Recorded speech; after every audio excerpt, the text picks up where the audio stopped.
किस विषय पर? नमस्कार। सबसे पहले परिचय करा दें, मेरा नाम बाबुल विवेक है। हम जिला उपाध्यक्ष हैं, साथ में ही विधानसभा के मुख्य चुनाव प्रभारी भी हैं। मेरे बगल में बैठी है श्रीमती सोनी भाटी जी, संभावित प्रत्याशी गोपालपुर विधानसभा से। डॉक्टर विकास पांडे जी संभावित प्रत्याशी राजपुर विधानसभा से। हम लोग सरदार सचदेव सिंह जी हैं, हमारे जिला सचिव हैं।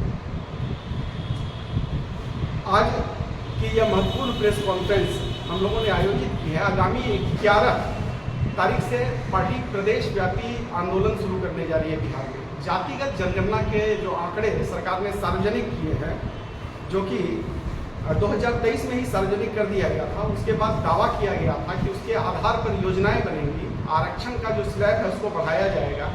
जो बेघर परिवार है, जो भूमिहीन है, उनको भूमि उपलब्ध कराया जाएगा। तो इस किसी भी दावे पर कोई सरकार के द्वारा अमल नहीं किया गया, जिसको लेकर जन स्वराज पार्टी ने यह निर्णय लिया है कि वह पूरे प्रदेश में 1 करोड़ हस्ताक्षर लोगों का लेगी। 40,000 गाँवों में बैठक करेगी, 1 करोड़ लोगों का हस्ताक्षर लेगी। उन हस्ताक्षर को लेने के बाद जो है पूरे देश में सरकार को हम लोग एक ज्ञापन सौंपेंगे और पूरे प्रदेश में एक आंदोलन की शुरुआत करेंगे, जिसका कि आधार होगा कि जाति जनगणना में जो आंकड़े जारी किए गए हैं उसके आधार पर योजनाओं का क्रियान्वयन हो। हम डॉक्टर विकास पांडे जी हैं, ये 11 मई को जो होगा उस पर 11 मई से जो कार्यक्रम होगा उस पर बताएंगे। 11 मई से 40,000 गाँवों में हस्ताक्षर अभियान की शुरुआत की जाएगी और ये शुरुआत मुख्यमंत्री जी के गांव से की जाएगी। मुख्यमंत्री जी के गांव से पूरे बिहार के 40,000 गाँव में हस्ताक्षर अभियान चलाया जाएगा और हस्ताक्षर अभियान में लोगों को ये बताया जाएगा कि सरकार ने जो आपके साथ वादा किया उस वादे पर किस हद तक अमल हुई, इस बात को उन्हें बताने का काम किया जाएगा। और हम लोग जन स्वराज पार्टी सरकार की जो फेलियर है, सरकार की जो वादे किए थे, वादे पर जो खरा नहीं उतर पाई है, इसलिए हम लोग जगाने का कार्य कर रहे हैं। ये कार्य कब से तब तक चलेगा? ये 11 मई से 11 जुलाई तक, 11 मई से 11 जुलाई तक, मतलब 2 महीने का ये कार्य चलेगा। ये अभियान 2 महीने के लिए चलेगा।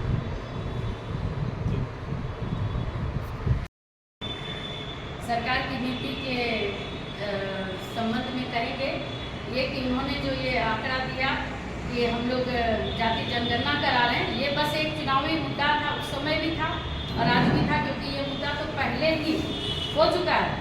और अब जो इन्होंने कहा तो ये खुद अपने गांव में भी नहीं दिला पा रहे हैं।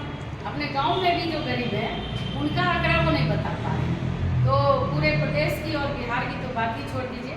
इसके लिए हमारे नेता श्री प्रशांत किशोर जी ने कहा है कि हम लोग जो ये हस्ताक्षर अभियान चलाएंगे, ये 2 महीने का कार्यक्रम रहेगा और इसमें जो लोगों को जागरूक किया जाएगा, दिखाया जाएगा कि क्या आपके साथ हो रहा है।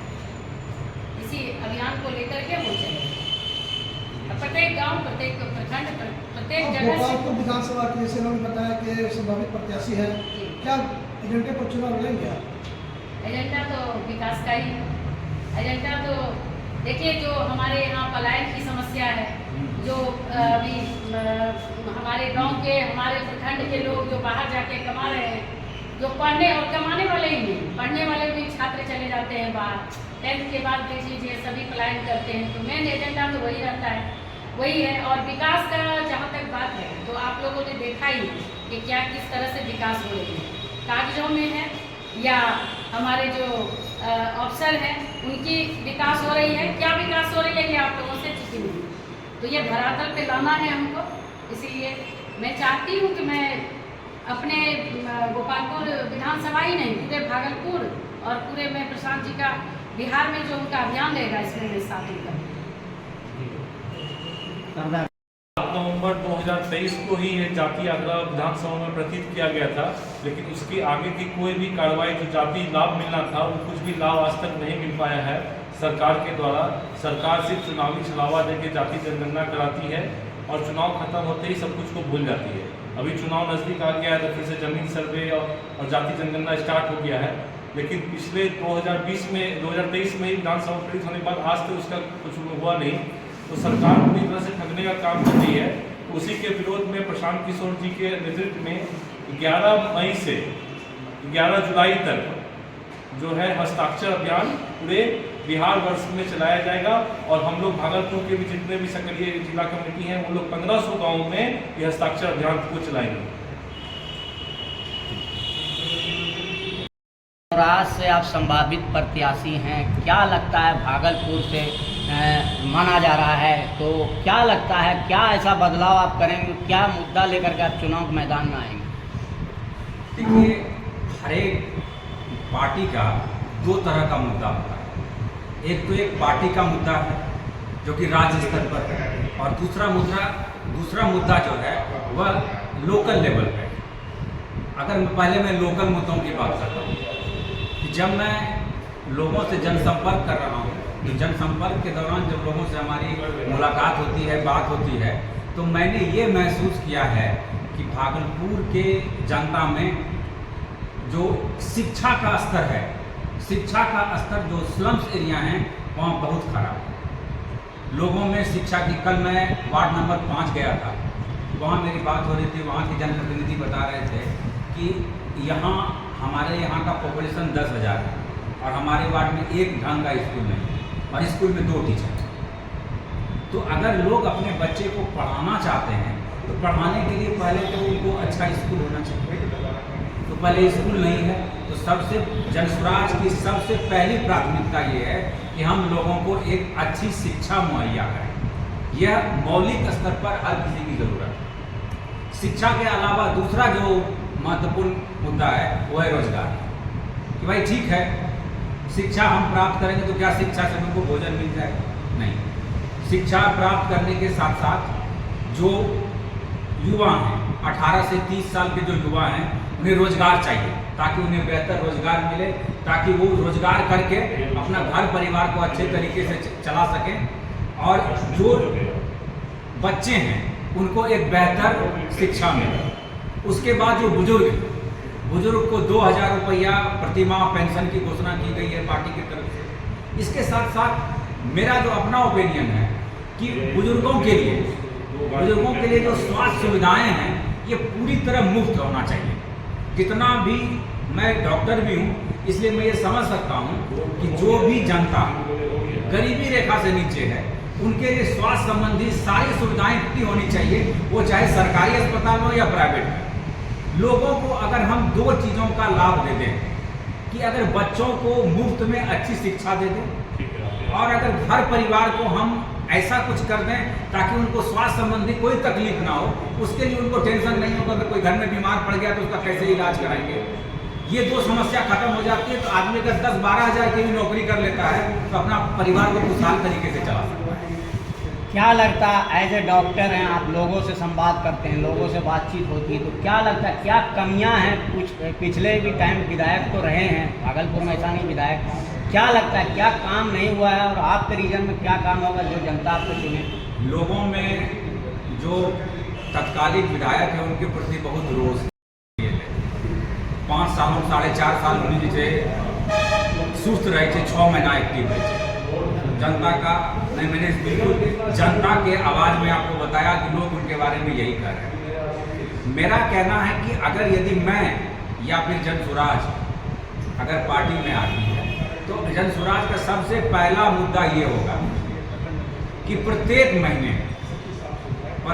महीने कम से कम 5 वार्ड में जनप्रतिनिधि जाकर के लोगों से भौतिक तौर पर मुलाकात करें।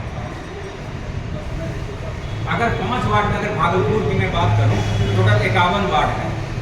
अगर यदि 1 महीने में हम 5 वार्ड को भी कवर करते हैं तो पूरे साल में हम पूरा 50 वार्ड कवर करेंगे और पूरे 5 साल में कम से कम अपनी जनता से हम 5 बार मिलेंगे।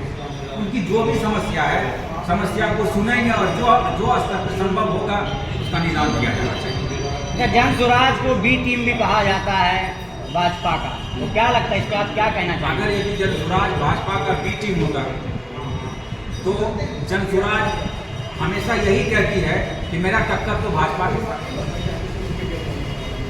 अगर जनस्वराज भाजपा की बी टीम होगी तो जहाँ जहाँ से भाजपा अपना कैंडिडेट खड़ा करेगी वहाँ से जनस्वराज का कैंडिडेट खड़ा नहीं होगा।